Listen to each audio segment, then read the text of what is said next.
Bismillahirrahmanirrahim. Assalamualaikum warahmatullahi wabarakatuh. Waalaikumsalam warahmatullahi wabarakatuh. Alhamdulillah wassalatu wassalamu ala Rasulillah wa ala alihi wa sahbihi wa mawalah wa ba'd. Ikhwani solihin solihat dimanapun Anda berada, Alhamdulillah di kesempatan kali ini kita berjumpa dalam dialog diskusi terkait tentang Palestina, negeri yang tidak pernah sepi daripada konflik. Dan sekarang kita lihat bagaimana konflik melanda di negeri Palestina. Banyak saudara-saudara kita yang berguguran, lebih dari 100 mereka berguguran di tangan orang-orang Zionis. Untuk itu, kita akan berbicara dan berdiskusi di sini terkait masalah Palestina, kemudian Gaza, kemudian Yahudi, dan umat Islam pada umumnya. Telah hadir bersama dengan kita, Ustadz kita adalah Ustadz Abu Fatih Al-Adnani. Assalamualaikum Ustadz. Waalaikumsalam warahmatullahi wabarakatuh. Beliau, sebagaimana kita baca buku-buku beliau, video-video beliau, banyak sekali berbicara masalah kajian akhir zaman, kajian sejarah, yang insya Allah akan bersama dengan kita terkait masalah Palestina.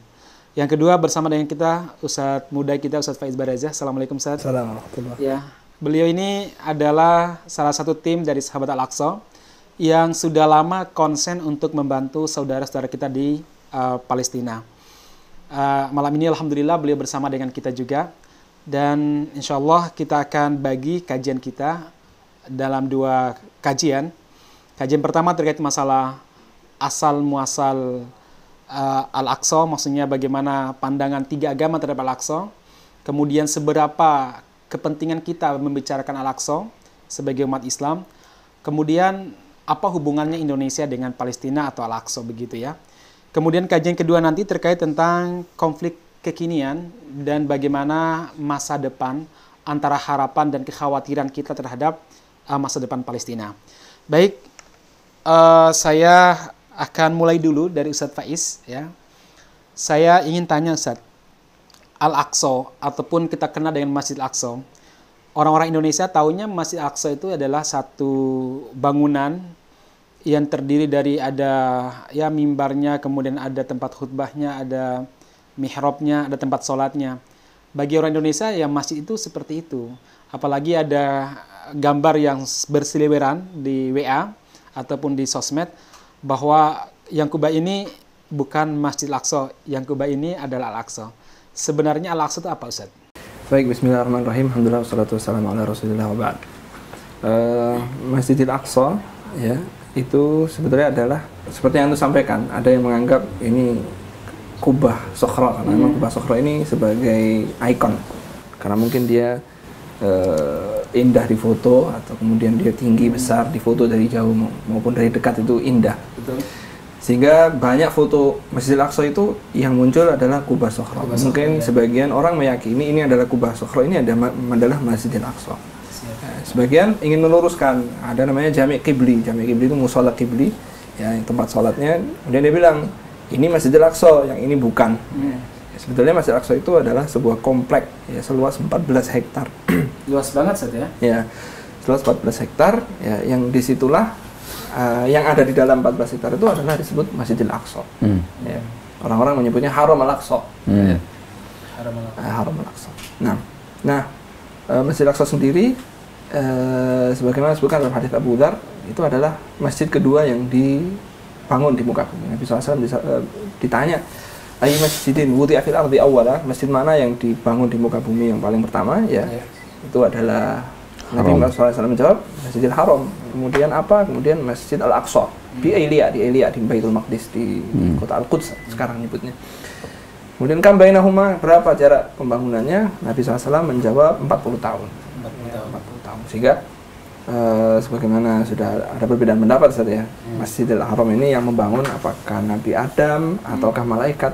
Yang jelas itu disebutkan riwayat-riwayatnya oleh para ulama, dan kita nggak membahas di sini mana yang kuat. Artinya memang sudah sejak dulu.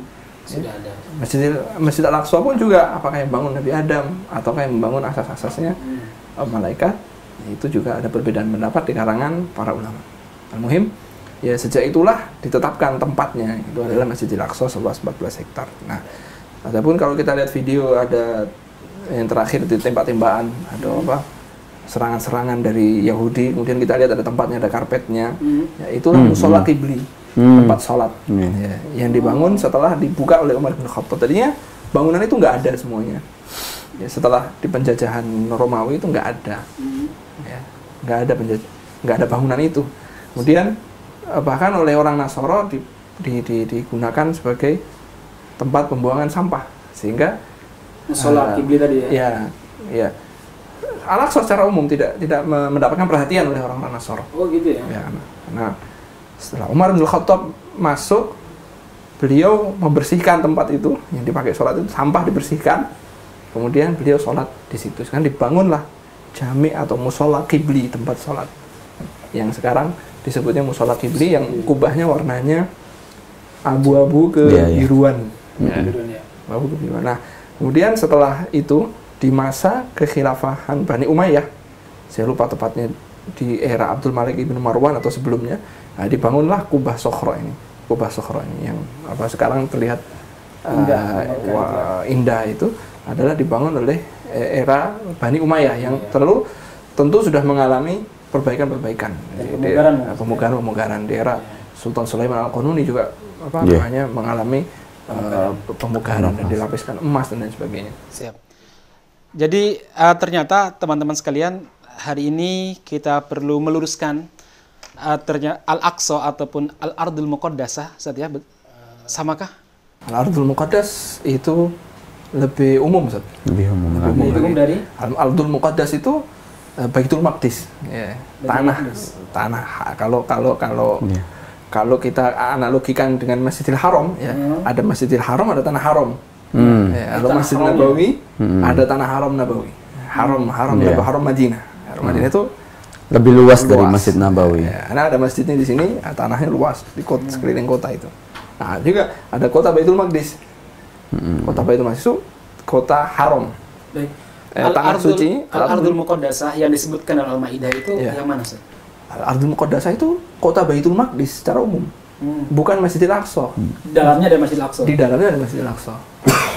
Iya. Di dalamnya ada Masjidil Aqsa. Hanya kalau kita lihat dari penelitian Profesor Abdul Fattah Al-Uwaisi, beliau dan juga anaknya Dr. Khalid Al-Uwaisi, di dalam disertasi beliau itu disebutkan batas-batas Al-Ardul Muqaddasah. Jadi Al-Ardul Muqaddasah itu lebih luas daripada Al-Aqsa. Ya. Al-Aqsa tadi luasnya yang 14,4 hektar itu Al-Aqsa atau Al-Ardul Muqaddasah? Masjidil Aqsa-nya. Oh, cukup luas juga ya. Komplek Masjidil Aqsa. Komplek Masjidil Aqsa-nya. Itu luas 14 hektar. Adapun kota suci, orang menyebutnya kota suci Al-Ardul Muqaddas, ya, itu luas, lebih luas lagi. Lebih dari 14. Lebih luas itu. Itu seperti kota itu ya. Ya, baik. Nah. Baik, teman-teman sekalian, itu Al-Aqsa. Kemudian sebagian kita dengar, Ustaz, Al-Baitul Muqaddas ataupun Al-Ardul Muqaddas tadi itu, atau Al-Aqsa lah, dianggap sebagai tempat keyakinan tiga agama, kan begitu. Itu seperti apa kok sampai diyakini seperti itu, mungkin Ustaz Fatih ya? Wallahu a'lam bishawab. Tapi kita lihat bahwa tiga agama ini kan diwakili oleh para nabi dan rasul, ya, yang ajaran generiknya Islam, tapi umatnya kemudian kita kenal dengan nama umat Yahudi, umat Nasrani, kemudian kaum muslimin Rasulullah SAW. Nah, bukan hanya tiga nabi ini, bukan hanya Nabi Musa, bukan hanya Nabi Isa, bukan hanya Rasulullah SAW, tetapi kalau hadis Abu Dzar menyebutkan jumlah nabi itu 124.000, jumlah rasul itu 313, itu mayoritas itu ada di negeri Syam. Mayoritas itu di sekitar Baitul Maqdis, begitu kan. Bahkan mungkin ada satu perkampungan yang isinya itu nabi semuanya. Kalau pakai logika bahwa Raja Herodes membunuh 70.000 nabi dalam waktu satu hari. Itu kan waktu kasus Nabi Yahya, Nabi Zakaria salah satu yang menjadi korban, dalam riwayat disebutkan mereka membunuh 70.000 nabi dalam satu hari. Itu kalau mencar nggak mungkin, gitu kan ya. Ya. Artinya begini, bahwa negeri ini menjadi rebutan ataupun masing-masing agama, Nasrani, Yahudi, dan Muslim ini, kaum muslimin memiliki kepentingan karena secara jejak sejarah memang negeri ini begitu kental diwarnai oleh seluruh umat ini, begitu kan? Ya. Baik, kita langsung pada satu titik Ustaz ya. Kalau hari ini ada kaum muslimin atau sebagian umat Islam memberikan sebuah solusi karena ini adalah negerinya 3 agama, ya udah sebagiannya untuk orang Yahudi, sebagiannya untuk umat Islam. Kalau menurut Ustaz Faiz, kira-kira solusi seperti itu benar apa enggak? Atau pada sebuah kalimat, benarkah klaim Yahudi bahwa di situ ada kuil Sulaiman dan mereka merasa punya hak? Ya. Baik, kuil Sulaiman itu ya kita harus tahu sejarah tentang pembangunan Nabi Sulaiman terhadap kota atau Masjidil Aqsa secara khusus.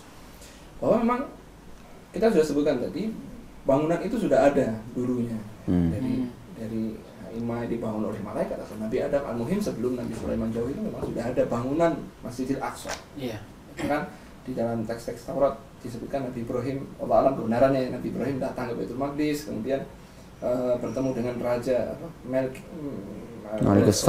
Sodik itu ya, Milki Sadek kalau di bahasa Tauratnya itu. Ya. Kemudian ikut memugar, ya, membantu pemugaran Masjidil Aqsa. Jadi kan memang sudah ada barang itu, benda itu atau bangunan itu sudah ada. Hanya kemudian setelah itu dikuasai oleh bangsa yang lain yang mungkin tidak beriman kepada Allah, ya, kemudian dihancurkan, kemudian datang ya membangun lagi, ya, kemudian datang lagi bangsa yang menghancurkan lagi, hingga Nabi Musa kan ingin membawa Bani Israel kembali ke Baitul Maqdis, ya, meskipun gagal, ya, akhirnya disuruh idhab anta wa rabbuka, ya, kamu pergi sama Allah sendiri berdua berperang. Akhirnya dihukum 40 tahun teh, yang Nabi Musa meninggal di masa teh itu, Nabi Harun juga meninggal di masa teh itu. Kemudian dilanjutkan oleh Nabi Yusha bin Nun di dalam peperangan yang luar biasa yang sampai matahari dihentikan oleh Allah untuk tidak tenggelam. Itu dikuasai kembali, kemudian direbut kembali oleh bangsa-bangsa kafir lainnya, hingga kisah Tolut dan Jalut. Ya, Tolut dan Jalut itu peperangan yang sangat masyhur, ya, sehingga Nabi Daud dinikahkan oleh putrinya Tolut. Kemudian kerajaan itu kembali atau diteruskan oleh Nabi Daud dan juga diteruskan setelahnya oleh Nabi Sulaiman. Nah, di era Nabi Sulaiman dibangun kembali, ya, dengan bangunan yang sangat megah, yang kita tidak bisa menggambarkan bangunannya juga seperti apa. Yang jelas ya kita tahu yang bangun itu jin, nggak pakai manusia. Gimana cara bangunnya, nggak usah pakai alat berat. Baik. Nah, intinya setelah Nabi Sulaiman membangun, ya, dan Nabi Sulaiman meninggal, kerajaan Nabi Sulaiman itu terpecah menjadi 2. Dan juga ada kehancuran kembali setelah itu. Iya, dikuasai oleh bangsa Babil, kemudian dikuasai oleh bangsa Yunani, kemudian Persia, kemudian sampai ke Firaun, kemudian terakhir Romawi. Romawi menguasai itu dalam keadaan sudah hancur bangunan itu.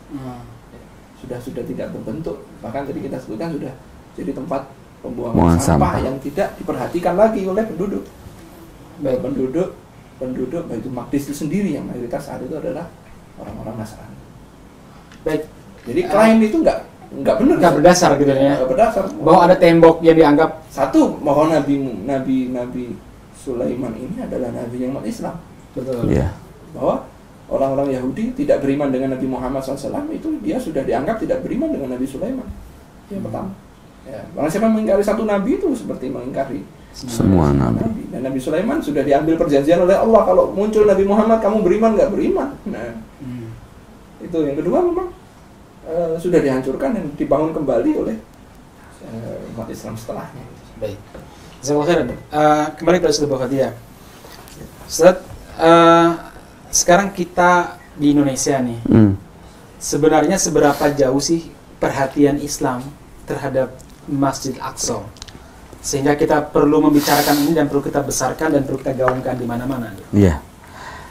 Banyak sekali riwayat yang memberikan isyarat tentang perhatian Rasulullah. Artinya kalau Rasulullah SAW itu memberikan perhatian, itu isyarat kepada kita sebagai umatnya juga untuk ikut memberikan perhatian. Ya. Secara sirah kita temukan setidaknya 4 kali Rasulullah SAW itu singgah ke negeri Syam, yang di dalamnya itu ada Ardul Muqaddas, ya. Pertama ketika beliau masih usia 12 tahun diajak oleh pamannya untuk berdagang ke negeri Syam. Yang kedua pada saat beliau membawa barang dagangan milik Ibunda Khadijatul Kubra radhiyallahu anha. Kemudian yang ketiga pada saat Isra Mi'raj. Nah, di Isra Mi'raj inilah momentum yang paling benar-benar sakral di mana Rasulullah SAW sholat di sana mengimami 124.000 para nabi dan rasul, ya, yang tentu rohnya saja, ya. Kemudian dari situlah intilak untuk melakukan Mi'raj dan di sana bertemu secara fisik dan roh lah karena dengan sejumlah nabi dan rasul tadi, ya. Kemudian yang keempat adalah ketika Rasulullah SAW memberangkatkan pasukan Tabuk, ya. Di luar itu wilayah-wilayah yang menjadi kekuasaan kaum Nasrani yang ada di Syam yang merupakan bagian daripada kekuasaan Romawi, ini Rasulullah SAW mengirimkan banyak pasukan ke Domotul Jandal misalnya. Itu bagian daripada wilayah Syam, ya. Jadi dari sini seakan-akan nilai strategis negeri Syam yang di dalamnya adalah Ardul Muqaddas ini di mata Rasulullah SAW, di mata kaum muslimin adalah sangat penting. Sampai akhirnya kemudian pada masa Umar bin Khattab harapan itu menjadi kenyataan, ya. Dan dalam hal ini saya tadi ingin sedikit menambah ya Ustaz Faiz, ya, terkait dengan bagaimana ini Palestina apa dibagi aja, ya. Persoalannya begini, bahwa sepanjang sejarah belum pernah ada sebuah bangsa yang kemudian akan memberikan perlakuan sebegitu damai kepada semua penganut agama kecuali kaum muslimin. Ya, ini diakui oleh para ilmuwan barat, oleh para orientalis yang melakukan kajian bagaimana ketika Baitul Maqdis jatuh di tangan Umar bin Khattab. Bagaimana itu? Ya, gambarannya adalah bahwa gereja, sinagog, masjid itu tetap berfungsi sebagaimana mereka dibangun tanpa saling mengganggu, tapi juga tidak saling mengapresiasi. Nah, sekarang yang terjadi kan apresiasi, bukan toleransi. Bangsa Barat mengakui belum pernah terjadi tingkat toleransi yang paling ideal melebihi toleransi yang dibangun pada masa Umar bin Khattab, gitu kan? Di mana kaum muslimin beribadah, orang Nasrani tidak diganggu, orang Yahudi tidak terganggu.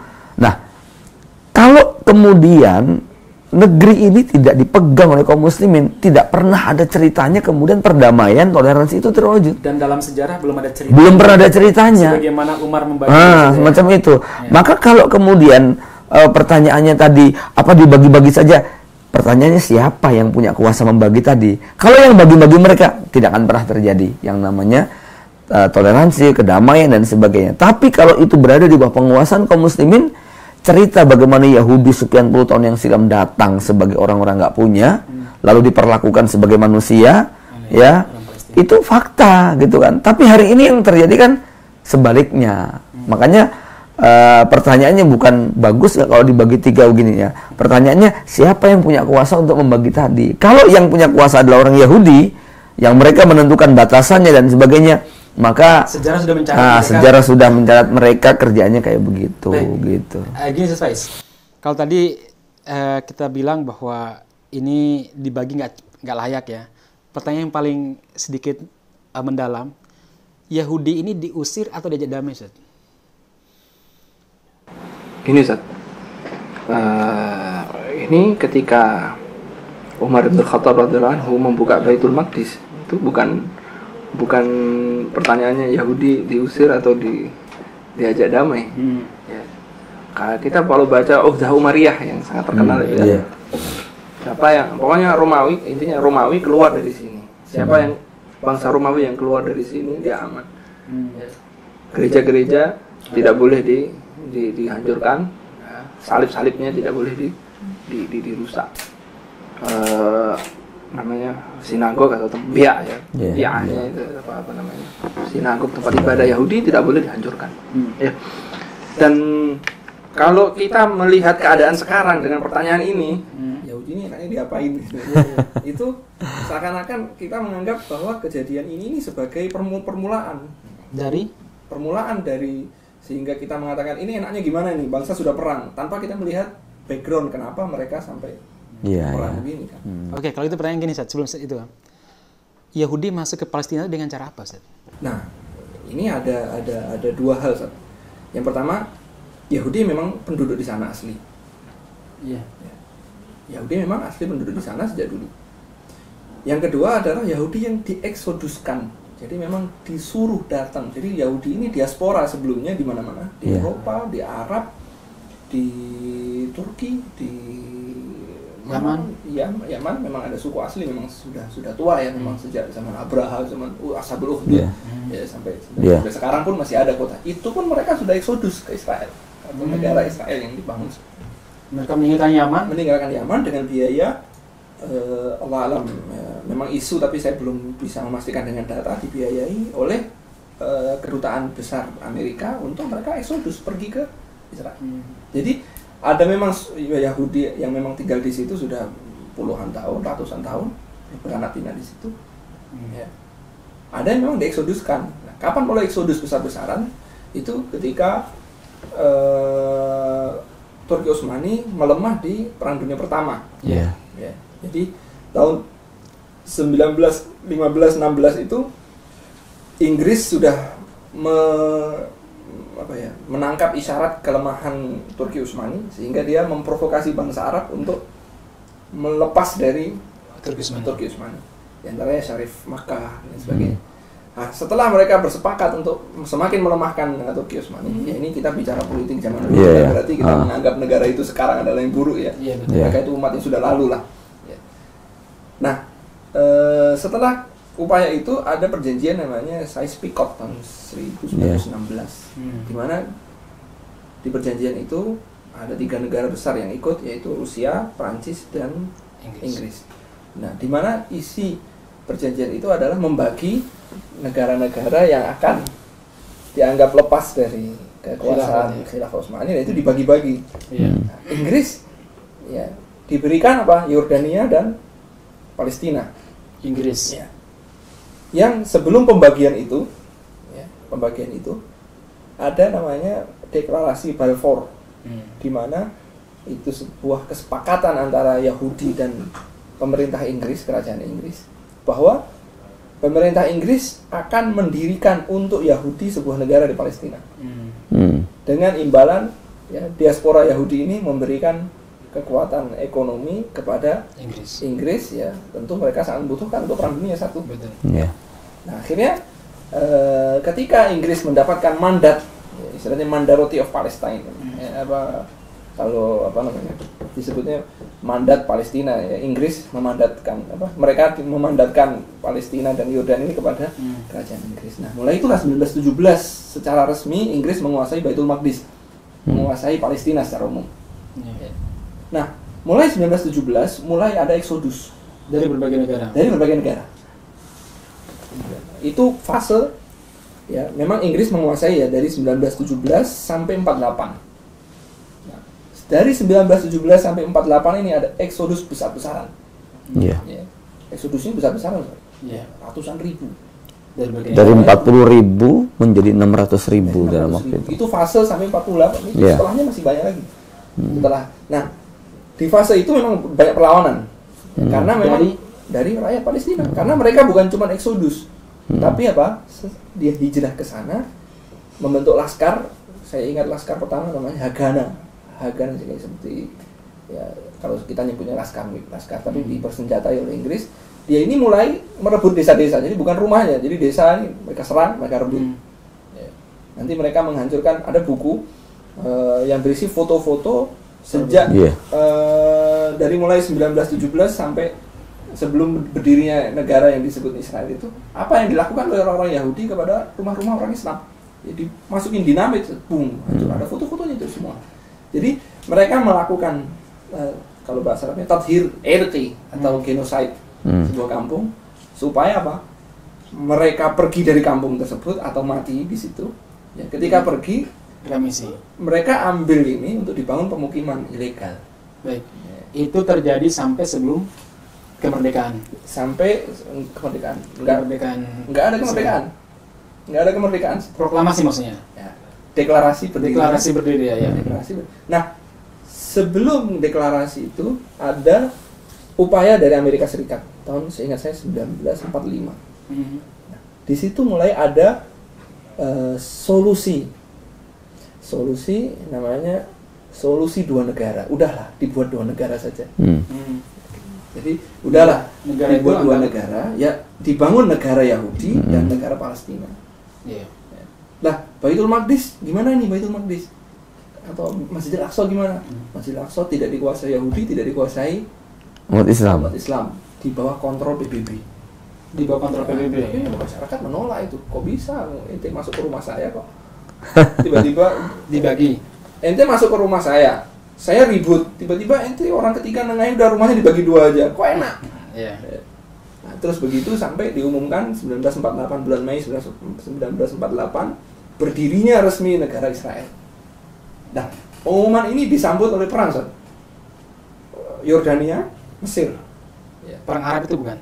Sebelumnya Yordania dan Mesir itu perang. Yordania merebut Dhifah Hurbiyah, tepi barat. Mesir merebut Sinai dan Qita' Gaza, jalur Gaza. Tapi setelah perang itu semua wilayah itu jatuh ke Israel. Jadi ini dapat apa? Dapat Mesir, dapat Qita' Gaza.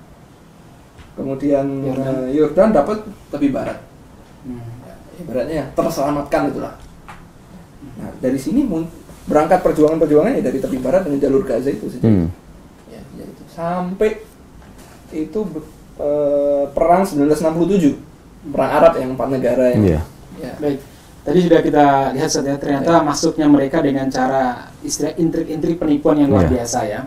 Bukan penipuan, nggak pakai penipuan. Ya udah langsung datang begitu, ngambil rumahnya orang Islam, dibangun. Mungkin ya dari Inggris, kemudian Amerika tadi mungkin ya. Itu semacam penipuan terhadap umat Islam mungkin ya. Enggak penipuan saya.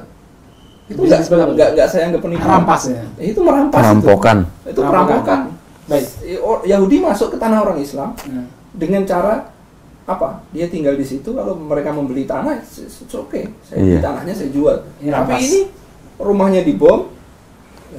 Habis itu dipetakin. Bisa dipetakin, ini punya aku, ini punya aku. Baik, Ustaz Fatih ya. Mungkin dari cerita tadi ada yang mungkin sisi yang perlu Anda tambah tadi mungkin bagaimana eksodusnya Yahudi ke Israel, Ustaz. Ada yang perlu ditambah mungkin? Catatan-catatan yang kalau dikaitkan dengan akhir zaman ya, ini kan Allah memberikan janji ya kepada orang Yahudi itu ada 2 janji, ada wa'dul ula sama wa'dul akhirah ya. Yang menarik itu adalah pada wa'dul akhirah. Di wa'dul akhirah itu kan Allah Subhanahu wa taala menyebutkan ji'na bikum lafifa. Ya. Jadi pada awalnya Allah memerintahkan kepada orang-orang Yahudi, Bani Israel maksudnya, itu supaya tinggal di negeri tersebut. Dulu ya pada masa Nabi Musa. Ya, tapi kemudian Allah memberikan janji kalau sudah datang wa'dul akhirah itu ji'na bikum lafifa, kami akan datangkan kalian dari berbagai macam penjuru secara bercampur baur.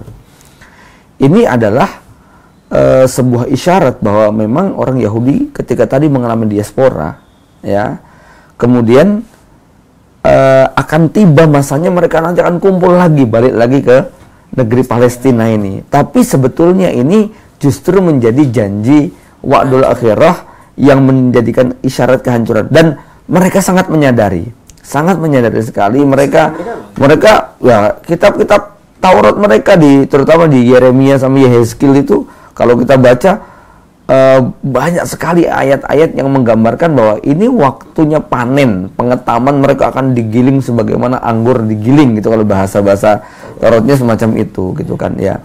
Tapi ya seperti salah dialog seorang rabi Yahudi, saya lupa yang wawancara siapa, tapi pertanyaannya begini, Anda tidak yakinkah Anda bahwa Yahudi itu nanti akan dikalahkan, akan dihancurkan?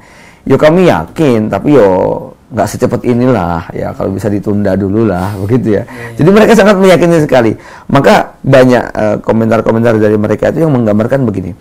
Sebenarnya di satu sisi bahwa kedatangan Yahudi eksodus dari berbagai macam wilayah negara itu sebagai gambaran kemenangan, tapi hati mereka sebenarnya diliputi dengan ketakutan. Kenapa? Ini mempercepat proses janji wa'dul akhirah itu akan menjadi kenyataan. Wallahu a'lam bishawab. Baik. Pada zaman Rasulullah SAW juga sudah ada komunitas Yahudi, minimal ada 3 di Madinah tadi, Qainuqa, Quraidah, dan Bani Nadir. Kemudian Yahudi tadi disebutkan diaspora setelah diserang oleh Romawi, diaspora kemana-mana. Dan kita juga banyak membaca bahwa Yahudi ini nggak diterima di banyak komunitas. Sebenarnya Yahudi ini apa sih yang membuat dia tidak diterima di banyak komunitas ya? Soalnya kalau di Indonesia kita belum bisa merasakan karena jauh ya. Sedikit sekali berinteraksi. Kalau ada mungkin nggak terang-terangan mungkin begitu saja ya. Ya. Sedikit sekali. Ya. Gimana Ustaz sebenarnya? Atau mungkin sampai Fatih dulu atau gimana?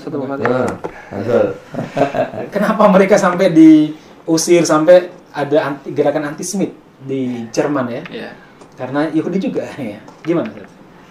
Allah.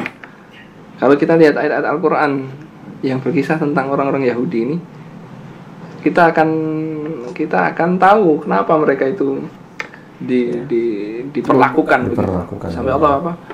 Wa ita'adzana rabbuka la yab'atsanna alaihim ila yaumil qiyamati man yasumuhum su'al adzab. Nanti akan ada yang sampai hari kiamat akan ada yang membuat mereka ini merasakan pedihnya azab karena yang kelakuan mereka. Coba kita lihat dari zaman Nabi Musa, diajak perang ya udah, kalau bahasa sekarang Nabi Musa lu pergi berdua sama Allah. Itu bahasa tingkat kekurangan ajaran saya tinggi. Kami nggak mau pergi, diajak pergi, ayo kita berangkat, kita bebaskan Baitul Maqdis. Nggak mau, lu pergi berdua aja sama Allah. Kami di sini nungguin duduk. Siapa yang menang? Kami di sini nungguin, itu kan kurang ajar banget itu. Sebelumnya lagi baru diselamatin dari Firaun, baru diselamatin. Lihat orang nyembah berhala, Zatu Anwat. Lihat orang nyembah berhala, Nabi Musa, kita bikinin Tuhan dong. Kayak gitu. Kan Nabi Musa marah, kalau innakum qaumun tajhalun, kalau bahasa sekarang, kalian ini goblok gitu. Mungkin Nabi Musa marah betul. Ya, sehingga Nabi Muhammad SAW ketika mendapatkan gangguan dari umatnya yang belum beriman, Nabi SAW menjawab, rahimallahu akhi Musa. Semoga Allah merahmati saudaraku Musa. Laqad uziya aktsar min hadza fasabar. Caci maki, lebih dicakiti lebih dari ini tetap sabar. Bersama Yahudi ya. Bersama Yahudi umatnya itu selamatkan oleh beliau sendiri. Dia bilang nabinya kudisan, coba. Ada orang bilang nabi kudisan gara-gara Nabi Musa nggak mau, kalau sekarang nggak mau berenang bareng gitu ya. Itu nggak mau karena mungkin kudisan. Nabi dibilang kudisan. Ya, akhirnya Allah utus batu untuk membawa baju Nabi Musa, riwayat Abu Hurairah dalam Sahih Bukhari. Ya, sehingga Nabi Musa mengejar baju itu ke tengah-tengah Bani Israel, dan Bani Israel melihat bahwa Nabi Musa itu sebetulnya pemalu, bukan ada apa? Kudisan. Sehingga turun ayat, ya ayyuhalladzina amanu la takunu kalladzina adzaw Musa. Janganlah kalian seperti orang yang menyakiti hati Nabi Musa. Fabarra'allahu mimma qala, Allah bebaskan Nabi Musa itu dari itu.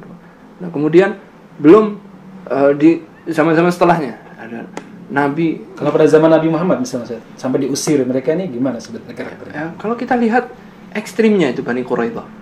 Ya, kan yang mendapatkan perlakuan sangat ekstrim itu adalah Bani Quraidah.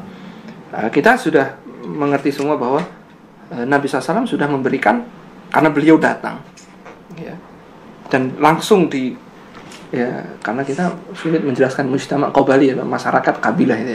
Ketika kepala-kepala kabilah semua sepakat dengan Nabi SAW, artinya Nabi menjadi pemimpin di situ. Nah, otomatis ketika beliau menjadi pemimpin, beliau membuat, ya, kalau sekarang apa?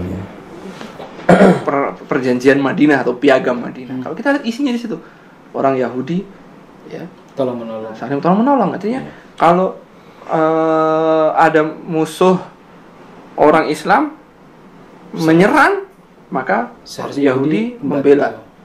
Kalau ada musuh orang Yahudi menyerang, umat Islam membela. Yang terjadi? Ya, yang terjadi ketika perang Ahzab, ini Nabi SAW dalam keadaan sangat genting dengan musuhnya koalisi ada 10.000, pasukannya Nabi hanya 3.000, dan total penduduk Madinah itu nggak nyampe 10.000. Karena Nabi merasa aman, sebelah kanan kiri, kalau kita analogi kanan kiri ada Bukit Harrah, belakang ada Bani Quraidah. Nah, aman deh, Bani Quraidah nggak akan berkhianat. Sampai dibegitukan oleh Nabi SAW. Akhirnya Nabi SAW konsentrasi di depan dengan khondaknya. Tiba-tiba berkhianat. Ketika terfokus di sini, di belakang berkhianat. ini sangat berbahaya bagi apa? Umat Islam. Umat Islam di tengah yang semua pasukannya terfokus di depan begini. Iya. Ini pengkhianat besar sehingga Nabi SAW perlakukan dengan 600 ya. semua yang laki-laki yang Iya. itu dieksekusi. Baik, Ustaz. Itu sejarah bagaimana perilaku mereka. Nah, Ustadz yang mungkin sering mengamati kontemporer sekarang atau mungkin zaman-zaman gerakan antisemit tadi ya. Sebenarnya perilaku Yahudi itu yang Anda rasakan sekarang atau zaman dulu itu seperti apa sampai diusir, sampai ada gerakan antisemit tadi ya. Sampai Hitler melakukan genosida terhadap Yahudi dan menyisakan sebagian mereka untuk bercerita tentang kejahatan nenek moyang mereka gitu. Ya, begini ya, kalau mungkin detail sejarah perkembangannya itu saya tidak banyak tahu, tapi kalau kita baca, sampai Ustadz Muhammad Thalib menulis buku 76 karakter Yahudi dalam Quran ya. Dan itu isinya kebejatan semuanya. Gitu kan. Karakter pembohong, karakter pengecut, karakter penipu, karakter mereka itu kalau ngutang nggak bayar, karakter kalau mereka ini hobinya ya sampai Bani Quraidah, Bani Qainuqa, Bani Ghatafan, Bani Nadir, semua kemudian hampir nggak ada yang tidak melakukan pengkhianatan di zaman Rasulullah SAW dengan sangat terang-terangan, macam itu ya. Maka ini dari sisi gen deh, sudah begini sampai hari kiamat mereka memang karakternya semacam itu gitu ya. Jadi kelicikan, kecurangan itu dipertontonkan begitu sangat nampak sekali gitu. Makanya wajar kalau tinggal di mana saja mereka diusir begitu loh. Sampai harus berpikir, Theodore Herzl berpikir untuk membantu sebuah negara. Yeah. Tapi uniknya itu kan negara yang oleh orang dianggap tidak mungkin terjadi karena mereka dikenal sebagai bangsa yang suka perang, bangsa yang suka saling mengolok-olok. Kok bisa terjadi gitu Ustaz ya? Itu yang hal menarik gitu nih. Ya kok bisa menjadi sebuah negara gitu nih. Sementara mereka ini bangsa yang diaspora kemana-mana, di mana-mana diusir, dan sejarahnya mereka adalah orang yang saling berperang antara satu sama lain kan begitu. Ya. Kalau kita lihat negara yang berdiri itu melalui beberapa fase, beda dengan negara Yahudi. Dia langsung didatangkan seperti tadi ya. Terus ngambil tanah, secara mengusir sampai terjadi banyak pengusiran. Puncaknya di 1948 sehingga disebut Hari Nakbah. Hari Nakbah itu hari bencana besar, di mana mayoritas penduduk Palestina itu hijrah. Hijrahnya kemana? Ke tepi barat dan ke Qita' Gaza atau jalur Gaza, dan sebagian pergi ke tempat-tempat yang lain. Itu disebut Hari Nakbah. Itu hijrah semuanya. Pemilik tanah pribumi diusir. Perang 1948 yang Yordania hanya berhasil mengambil tepi barat dan Mesir hanya berhasil mengambil jalur Gaza itu. Plus ditambah setelah itu mereka melakukan yang tersisa di kawasan yang dikuasai oleh Israel itu. Setelah berdirinya negara Israel itu kan masih ada muslimin yang tinggal di kawasan Israel, di Al-Quds, di kota-kota lain itu, di Haifa, di Yafa, di Asqalan, masih ada orang-orang Islam tinggal di situ. Ya, mereka ambil rumahnya. Sekarang kita bisa lihat akses video itu. Kita bisa akses di YouTube video-video bagaimana mereka mengambil rumah-rumah. Tentara datang dikosongkan, tentara datang dikosongkan, kemudian diambil bulldozer, diambil rumahnya, terus ada tukangnya itu bagi-bagi meta-meta terus dibangun. Ya. Jadi ini ente rumah ente, di sini rumah. Itu tanahnya orang Islam. Ya. Nah, puncaknya lagi di tahun 1967 ketika perang 4 negara, ya, Irak, Yordania, Mesir, Suriah. Ya. Mereka semua bersepakat untuk nyerbu dan dikeroyok deh ini Israel gitu ya. Tapi dalam 6 hari kalah semuanya. Entah, saya juga masih belum bisa menalar saya itu. Ya. Yang mati itu tentara 4 negara ini yang gugur itu 20.000 lebih. Sedangkan yang Israel cuma sekian ratus ya, atau sekian ribu aja. Dan pesawatnya Mesir itu semuanya rontok. Semua ya. Tank-tank itu 80% yang saya baca itu 80% itu rusak tank-tanknya. Kok bisa? Nah, efek dari perang 1968 itu Gaza diambil, Sinai diambil, Golan diambil. Oleh Israel. Ya, tepi barat diambil semuanya. Ya. Kemudian, nah ini yang paling parah adalah 3/4 warga Palestina itu terpaksa hijrah keluar. Ya. Jadi bayangkan 3/4 muslimin warga asli Palestina harus keluar. Yang sekarang kita kalau di Suriah mereka tinggal di Mukhayyam Yarmuk, ya, kemudian di Libanon, kemudian di Mesir saya nggak tahu ada Mukhayyam di mana. Tapi yang saya tahu itu ada di Libanon, kemudian di Yordania, kemudian di Suriah, dan sebagiannya mereka lebih dari 400.000 itu ada di Kuwait. Baik, Ustaz. Tadi kejahatan ini mungkin terakhir, Ustaz, ya, untuk sesi pertama. Ini orang-orang awalnya nggak punya satu kesatuan negara, tapi kayak terorganisir rapi sekali. Dan kejahatan mereka ini sepertinya diamini oleh dunia. Pertanyaannya, siapa di belakang mereka kok seberanian ini dan semacam tidak ada hukum yang bisa menyentuh mereka? Ini kalau ditarik pada konteks akhir zaman ya, salah satu tanda-tanda bahwa Dajjal ini kan raja Yahudi. Dia hidup dari sejak zaman sebelum Rasulullah SAW. Ya, dia nggak tahu gimana caranya survive begitu ya, sangat misterius sekali. Tapi yang pasti di balik semua ini adalah tidak bisa dipisahkan daripada fitnah yang dibawa. Kalau Imam Ibnu Hajar itu kan menjelaskan bahwa keterkurungan Dajjal itu sama sekali tidak menghalanginya untuk kemudian mengirimkan utusan-utusannya, gitu ya. Kalau riwayat Imam Nawawi bahwa terkurungnya Dajjal tidak menghalangi dia untuk tetap bisa melakukan aktivitas-aktivitas yang dalam hal ini adalah tentu saja dia sebagai raja Yahudi yang ditunggu-tunggu, dia memiliki peran untuk kemudian melanjutkan, mengkondisikan, mengatur, mengelola, menyiapkan sampai waktu yang nanti Allah tentukan.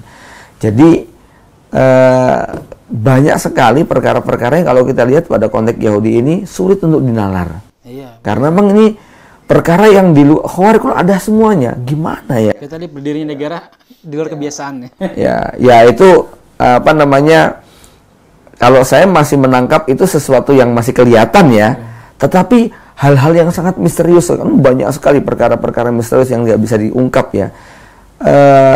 Ada invisible hand lah yang memang membuat pekerjaan ini begitu terorganisir gitu kan, dari sepanjang ratusan atau ribuan tahun itu hampir tidak ada perubahan dalam arti kemudian berubah arah, berubah gerak. Semuanya mengkerucut kepada tujuan yang ya sekali lagi tidak pernah berubah begitu. Siap. Jadi kalau antum tanyanya tadi apa ini ya, saya nggak bisa menebak yang lain kecuali bahwa di situ ada peran yang namanya pembawa fitnah terbesar ini.